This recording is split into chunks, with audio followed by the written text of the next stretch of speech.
Hello friends, তোমরা সবাই কেমন আছো? আমি ভালো আছি, আশা করি তোমরা সবাই ভালো আছো। তোমাদের সবাইকে মোস্ট ওয়েলকাম একটা নিউ মিনি ব্লগে। তো আজকে তো চলে এসেছিলাম আমি আর শানবি ওর ফ্রেন্ডের বাড়িতে। ফ্রেন্ড বললে ভুল হবে, বেস্ট ফ্রেন্ডের বাড়িতে। ওদের অবশ্য যত বন্ধুত্ব তত বেশি ঝগড়া। এখনই এত ফ্রেন্ডশিপ, গলায় গলায় ভাব, কেউ কাউকে ছাড়া থাকতে পারে না। আবার থাকতে থাকতেই দুজনের এমন লড়াই লেগে যায় যে মাদেরকে টেনে ছাড়াতে হয়। এই যে দেখো, এখন যেমন বেলুন নিয়ে হচ্ছে।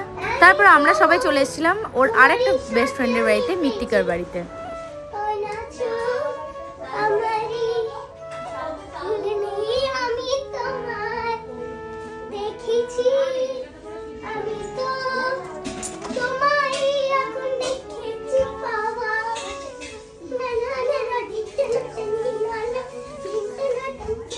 এখানে সব ফ্রেন্ডরা মিলে খুব ডান্স করছে, মজা করছে, আর আমরা এদিকে খাওয়া স্টার্ট করে দিয়েছি। সেদিন আমরা সবাই খুব মজা করেছি। এই খাওয়াটাই ফার্স্ট নয় কিন্তু, আগে সিঙ্গারা, কফি আর মিষ্টিও খাওয়া হয়ে গেছে আমাদের। তার দেন এটা ডিনার চলছে। সব বাচ্চাগুলো খেলে একদম টায়ার্ড হয়ে বসে পড়েছে, আর এখানে মৃত্তিকাও খাচ্ছে। মধু খাই দিচ্ছিল ওকে, আর আমার বেটুরা তো সব এখানে বসে আছে। আর এখানে দেবস্মিতা তো আগেই খাওয়া স্টার্ট করে দিয়েছে। খাবার যদি শেষ হয়ে যায় ওই জন্য তাড়াতাড়ি স্টার্ট করে দিয়েছে।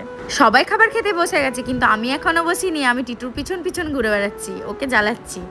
আমরা সবাই খেতে বসেছি, আর টিটু বেচারা সবাইকে সার্ভ করছে খাবার।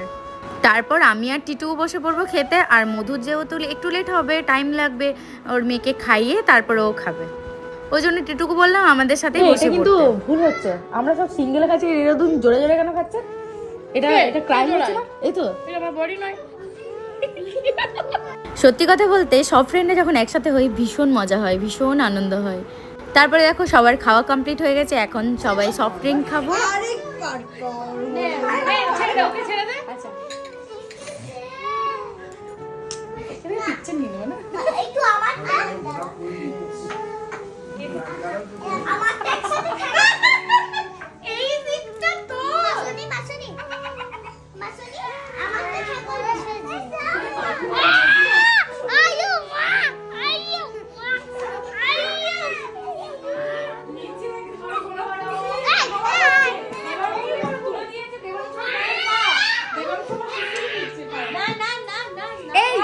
আমাদের তো ভীষণ মজা হয়েছে। তোমাদের কেমন লেগেছে ব্লগটা জানাতে ভুলো না কিন্তু। দেখা হবে আবার নতুন কোনো ব্লগে।